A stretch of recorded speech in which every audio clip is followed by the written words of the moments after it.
அடைகிறோம். இப்போ அரிதறிதி மானிடனாய் பிறப்பறிங்கிறார். உயர்வு உயர்வு ஞானத்தில் உயர்வு. அறிவிலே மனித பிறவி அரிதறிது மானிடனாய் பிறப்பதறிது அதனிலும் அரிது கூன் குருடு செவிடு பேதை நீங்கி பிறப்பதறிது. இங்க வரும்போது மானத்தில் அறிது ஞானம், ஞானத்தில் அறிவது தன்மை, தன்மையில் அறிவது ஒழுக்கம், ஒழுக்கத்தில் அறிவது உண்மை, உண்மையில் அறிவது உணர்வு. இந்த உணர்ந்து உணர்ந்து நினைந்து நினைந்து தெளிந்து தெளிந்துங்கிறார். நீ எப்போ நீ இறைவனை உணர்கிறாயோ அப்போதுதான் நீ அறிவு. அப்போ இவ்வளோ படியா தாண்டணும். உண்மையாக இருக்கணும், ஒழுக்கமாக இருக்கணும், நேர்மையாக இருக்கணும், நேர்மையாக இருக்கணும், கட்டுப்பாடாக இருக்கணும். அதுக்கப்புறம் மேலே போகும், தானாக வந்துடுமா. அப்படி அதுவும் 108 கிரந்தம் இருக்கு. நம்முடைய அறிவு 108 அறிவை சிந்திக்குது. மண்டையை உடைச்சு பாருங்க, அதுக்குள்ள 108 அறிவு இருக்கு. உணர்வது, தெளிவது, அறிவது, சொல்வது, கேட்பது, இதுதான் நாம சொல்லிட்டு இருக்கிறோம். அது ஒவ்வொன்றுக்கும் 14 அறிவு இருக்கான். உணர்வு என்பது தீ சுட்டால் ஒரு உணர்வு, கைப்பட்டால் ஒரு உணர்வு, உள்ளுக்குள்ள புண்ணு வந்தால் ஒரு உணர்வு. உணர்வுகளே அங்கங்கள் பிழையாக ஆக அறிவது ஒரு அறிவுங்கிறார். அப்படி ஒவ்வொன்றையும் பார்த்தீங்கன்னா ஒவ்வொன்றுலையும் 108 இருக்கான்.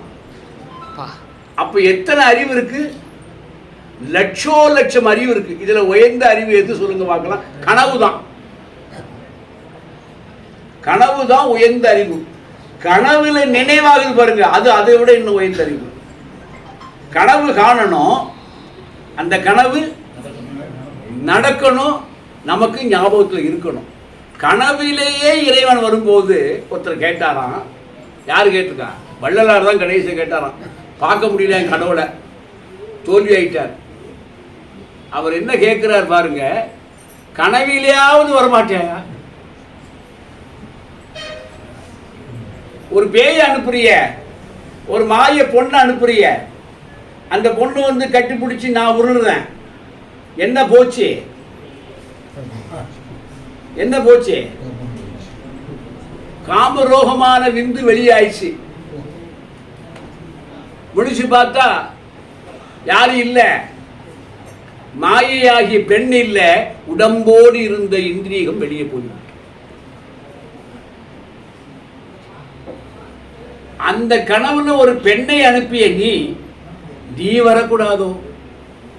நினைவிலோ கனவிலோ கருடமாகணும். மாயை எப்படி பாருங்க, ஒரு மாயை பெண்ணை அனுப்புறான், ஒருவன் அடிக்கிற மாதிரி அனுப்புறான். தெய்வ கனவு வரணுமா? தெய்வ கனவுன்னு நினைவு வரணும். அந்த கனவு எங்கே இருக்குன்னு தெரிந்தாலே இறைவன் இருப்பார் என்பதை அறியலாமா? அறிவுக்கு அவ்வளவு லட்சணம் இருக்கு.